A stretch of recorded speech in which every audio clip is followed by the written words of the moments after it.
Ang spider o gagamba ay kakampi pala natin o predator sa palayan, ka-farmers.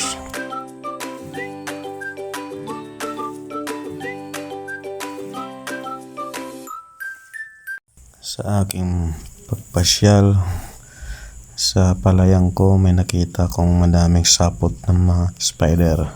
So I'm glad, I'm happy to see that because nakakatulong din yan para madakip o kainin ang mga nakapaperwisyong insekto sa palayan natin.